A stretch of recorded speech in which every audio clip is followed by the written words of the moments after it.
Hello साथियों, नमस्कार। मेरा नाम बिमला पाल। मेरे YouTube channel video with Bimla पर आप सभी लोगों का बहुत बहुत स्वागत है। दोस्तों, और बताइए आप लोग कैसे हैं। उम्मीद करती हूँ कि आप लोग ठीक होंगे, स्वस्थ होंगे। दोस्तों, मेरा आप लोगों से अनुरोध है कि अगर आप लोगों ने अभी तक मेरे चैनल को सब्सक्राइब नहीं किया है तो प्लीज़ चैनल को सब्सक्राइब कर दें, लाइक और कमेंट अवश्य करें। और जो लोग चैनल को सब्सक्राइब कर चुके हैं उनसे मेरा यह अनुरोध है कि वीडियो को लोगों में शेयर अवश्य करें। दोस्तों, आज हम फिर आए हुए हैं अपने चैनल पर एक नई कहानी के साथ में। तो आप लोगों का अधिक समय न लेते हुए हम आ जाते हैं अपने टॉपिक पर।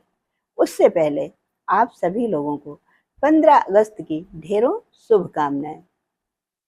दोस्तों, कहानी है एक नई बहू की। एक बार की बात है, राजेश नाम का एक लड़का था जो एक गांव में रहा करता था। उसके घर में उसके माता पिता और पत्नी रहती थी। राजेश की शादी जो है शहर से एक पढ़ी लिखी लड़की के साथ होती है। वह लड़की जब शादी होकर घर आती है तब वहाँ पर सबसे पहले उसको यह बताया जाता है कि हमेशा पर्दे में रहना है और बगैर किसी काम से कमरे से बाहर नहीं निकलना, और कभी भी किसी के सामने मुंह खोल करके बाहर नहीं आना। जो भी काम करना है तो मुंह ढक के ही करना है। उस लड़के ने सोचा कि चलो कोई बात नहीं है, अभी कुछ ही समय की तो बात है, नए होने की वजह से शायद इस तरह से मुझसे कहा गया। पर धीरे धीरे 1 साल बीत गया, पर उसको कभी भी पर्दे से बाहर निकलने की अनुमति नहीं मिली। पर्दे में रहने के कारण उस लड़की का दम घुटने लगा था। एक दिन उसने अपने पति से शहर में रहने के लिए कहा। तब उसके पति ने यह कहा कि मैं बचपन से इसी गांव में रहता आया हूँ, यहाँ मेरे माता पिता और हमारे गांव वाले रहते हैं, शहर में तो मेरा कोई नहीं है, मैं वहाँ जाकर क्या करूँगा। यह सुन करके वह लड़की अपनी व्यथा अपने पति से बताने लगी कि यहाँ पर मुझको पर्दा करना पड़ता है, जिसके कारण मुझे बहुत तकलीफ होती है और मेरा दम घुटता है। इतना सुनते ही राजेश का पारा 7वें आसमान पर पहुंच गया और वह जोर जोर से चीखने चिल्लाने लगा।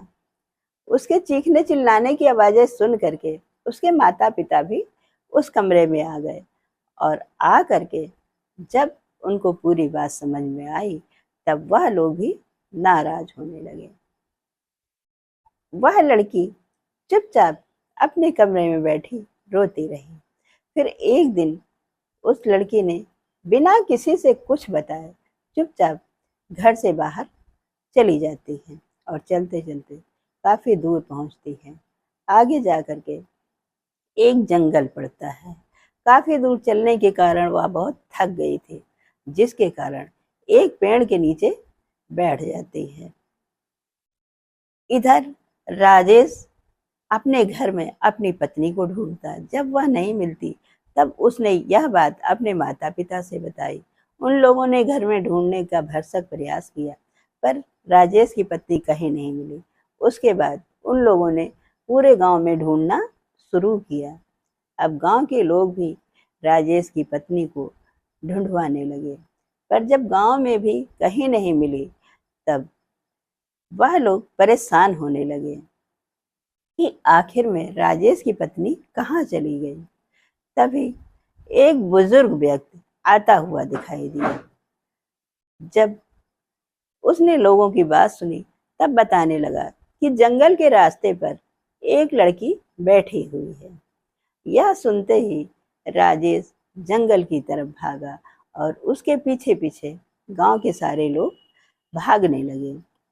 वहां जाकर देखता है राजेश कि उसकी पत्नी के बाल बिखरे हुए हैं और वह मिट्टी से खेल रही है।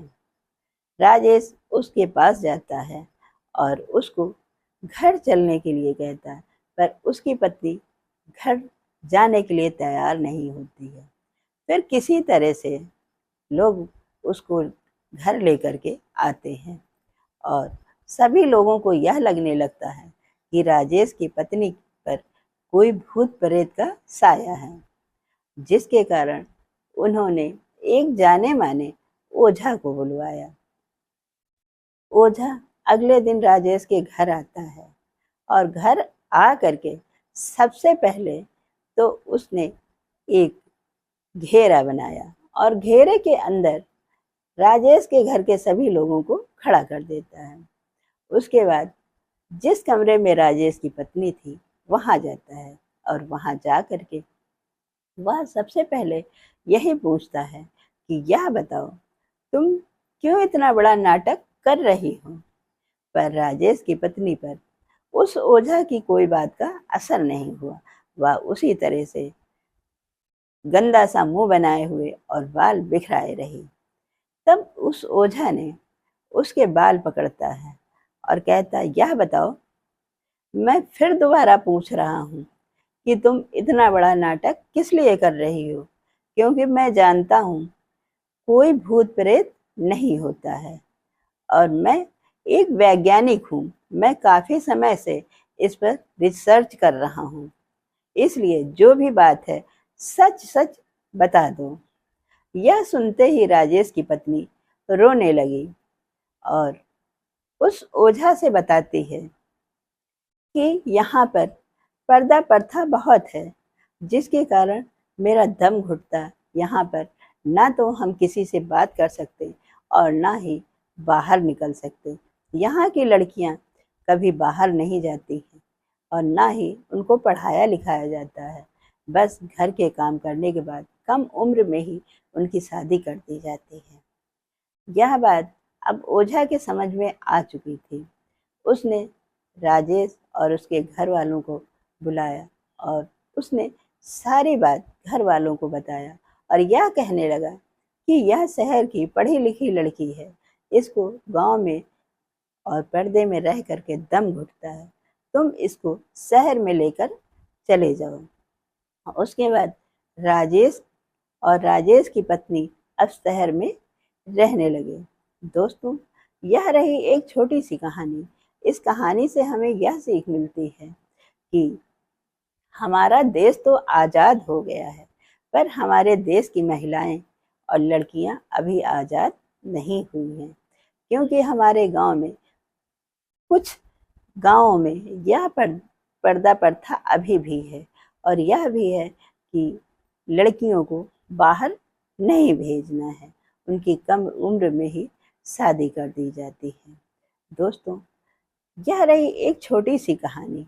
इस कहानी से हमें यह ज़रूर सीख मिलती है कि हमें अपने घर की लड़कियों को पढ़ा लिखा करके उनको आत्मनिर्भर बनाना है, उनको आज़ादी देनी है और उन्हें अच्छे संस्कार देना है, ताकि आजकल की लड़कियां पढ़ लिख करके बहुत ऊंचे ऊंचे पदों पर पहुंच रही हैं। कोई डॉक्टर, कोई इंजीनियर, कोई हवाई जहाज उड़ा रही हैं, कुछ सेना में भर्ती हो रही हैं।